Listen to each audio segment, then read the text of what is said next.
akayandahiro ngo ndagatwika Bibiliya y'Imana kaba kasohoye.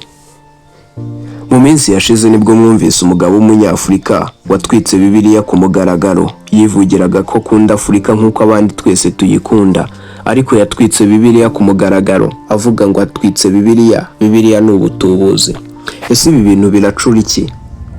Ese imperuka yabigiye kugera? Nge ndi Muvandimwe Pennuel, iyi ni Mirror Rwanda, komeza udukurikirane. I ban this Bible because is a scam. It's because of Bible. That is why Africa's suffering. Africa have to be free. Africa have to be free. Bible is a scam. I ban this Bible because I'm the lion. Ntwitse Bibiliya. Bibiliya ni ubutubuzi. Bibiliya ni ubutubuzi. Kubera Bibiliya niyo mpamvu Afurika turi kubabara. Afurika igomba kubohoka. Afurika igomba kubohoka. Bibiliya ni ubutubuzi. Ntwitse Bibiliya yanyu kuko ndi intare. Sindi umuhanuzi, sindi pasiteri, sindi na bishop. Nemera Imana. Imana yarantumye kugira ngo nze mbakebure, kandi ndayemera koko.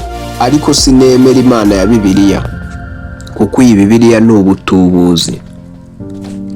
Mwagiye mwumva abahakanyi batandukanye babayeho.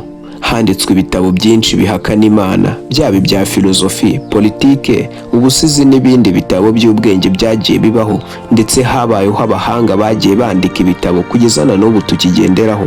Politike z'ibihugu zikifashisha.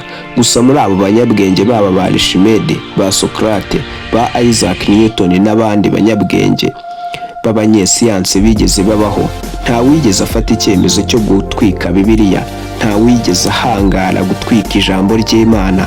Habayeho intambara z'amadini, ariko nta wigeze utwika iki gitabo cyitwa ko ari ibyahumetswe n'Imana.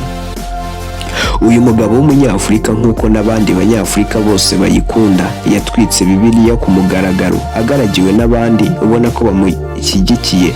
Mu magambo yavugaga akagera n'undi umusemurira mu Gifaransa. Uyu mugabo ugereranyije ari hagati y'imyaka 40 na 45 mu mwenda w'umukara yari yambaye, akarenzaho inyuma igisengeri ariko kimeze nk'akajiri cy'umweru. Yari yambaye impeta z'agaciro ebyiri ku ntoki, ibikomo ku maboko ndetse n'akagozi mu ijosi ubona ko kari kameze nk'ishapure. Nuko agafata Bibiliya akayishwanyaguza, akayitabira, ubundi yarangiza akayirasaho ikibirita agatwika, yivugira ko Bibiliya ari ubutubuzi yazanywe n'abazungu kugira ngo badukandamize, ngo Afurika igomba kubohoka. Ibi kandi bibaye nyuma y'umupasiteri mu myaka ishize w'umunyarwanda wanditse Bibiliya itukura yivugira ko Imana na Yezu bapfuye, aho yashishikarizaga abanyarwanda kureka gusenga umuzimu w'abazungu. Ibyerekeranye n'ubuhakanyi biri gutizwa karindi muri iyi minsi. Abagitsimbaraye mu byizerwa baragabanuka uko bwije n'uko bukeye. Ibyaha by'intambara, ubwibone no kwigundira nabyo bimaze gufata indi ntera. Tugeze mu isi aho ubwenge bwabaye bwinshi, kugeza aho hafi ya buri wese utuye muri iyi si afite ukuri kwe. Ese ibi bintu byaba biri guterwa n'iki? Ese ibi bintu sibyo byaba bigiye gutuma isi irimbuka? Abagikomeje mu by'Imana bafatwa nk'ubujiji, dore ko ababijyamo cyane bitwa ko baciriritse. Buri wese afite ukuri kwe. Ese ibi si byo bigiye kurimbura isi? Nkwibutsa ko iki ari ikiganiro Menya. Nge ndi Muvandimwe Pennuel. Intambara itorero ry'Imana ryanyuzemo kubwo guhamya Yezu Kristo no kwandika amagambo ya Bibiliya, hamenetse amaraso menshi atagira ingano. Kwandika Bibiliya byasorejwe ku ntumwa nk'uko tubibona mu gitangiriro kugeza mu byahishuwe n'ibitabo 66 by'isezerano rya kera n'isezerano rishya. Ni nabyo abagorozi bakurikije bahindura Bibiliya mu ndimi zitandukanye. Bahamije ko ari byo bitabo by'ukuri, mu gihe ibindi by'ikirenga bitangiye kuboneka muri iyi minsi. Muri Bibiliya ya Yerusalemu yanditswe na Kiliziya Gatolika, inkomoko yabyo ntabwo izwi. Imana dusoma muri Bibiliya nibyo koko abakoloni nibo batumye tuyimenya, nibo batumye tumenya ubuhangange bwabo n'ubushobozi bwayo. Koko ni abazungu batuzaniye. Ese koko tugendere muri iki gihu cy'uyu mugabo wivugira ko Bibiliya ari ubutubuzi? Ese koko mwabantu mwe murumva Bibiliya ari ubutubuzi? Kiriya gitabo, ziriya paje nyinshi zitagira ingano, byaba ari ibinyoma?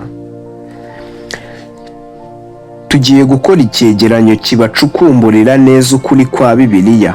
Ndagira ngo muri iyi minsi ntihagire ubakura mu byizerwa, mukomeze mu mwami wanyu nk'uko mubiri kubikora muri iyi minsi. Nimuhindukire, ndaje mbacukumburira ukuri kwa nyabyo kose, muzakurikira mu kiganiro kiri imbere. Icy'uyu munsi reka ngisoreza aha. Njyewe ndi Muvandimwe Pennuel, iyi ni Mirror Rwanda. Nkwibutsa kuba wakora subscribe kugira ngo ukomeze, niba utarayikora kugira ngo ukomeze kudukurikirana. Ndabashimiye cyane, mukomeze kugubwa neza.